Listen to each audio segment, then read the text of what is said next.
Involve है तो automatically उसमें फ़ियर आता था।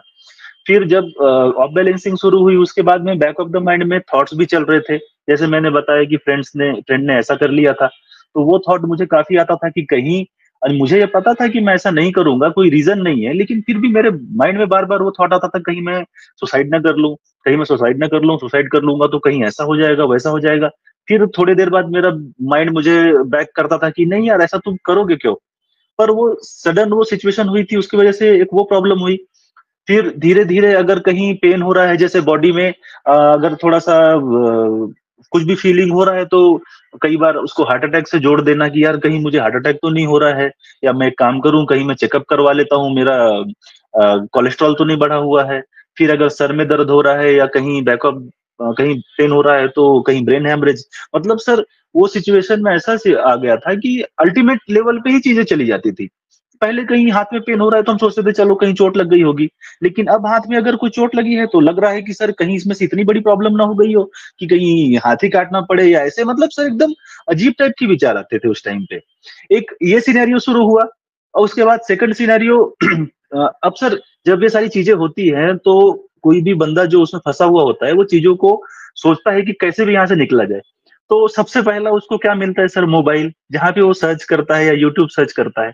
और वहाँ पे सर एक से एक लोग बैठे हैं जो अपने हिसाब से सारी जानकारियाँ डाल रहे हैं, जो कभी उसके अंदर गया भी नहीं, वो भी अपना ज्ञान सर वहाँ पे दे रहा है। अब उसमें से चीज़ें देखो तो सर कहीं ओसीडी का कहीं चैप्टर चल रहा है, तो कहीं किसी के साथ एंग्ज़ायटी का चैप्टर चल रहा है, किसी का डिप्रेशन का चैप्टर चल रहा है।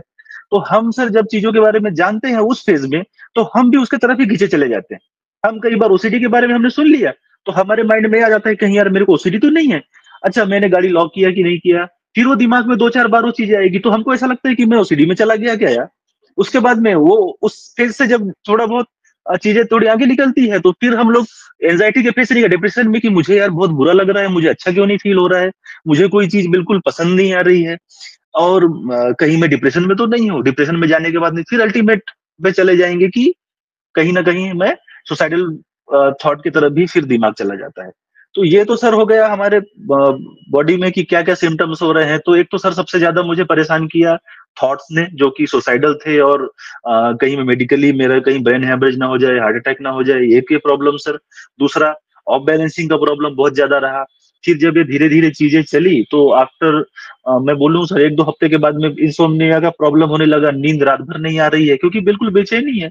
बैठ ही नहीं पा रहे हैं सर कहीं चेयर पे, कहीं 2 मिनट भी किसी से बात करना तो बहुत बड़ा पहाड़ हो गया। कोई हाय हेलो भी कर रहा है तो ऐसा लगता था कि हम यहाँ से निकल जाए, कोई हमसे कुछ बोले ना।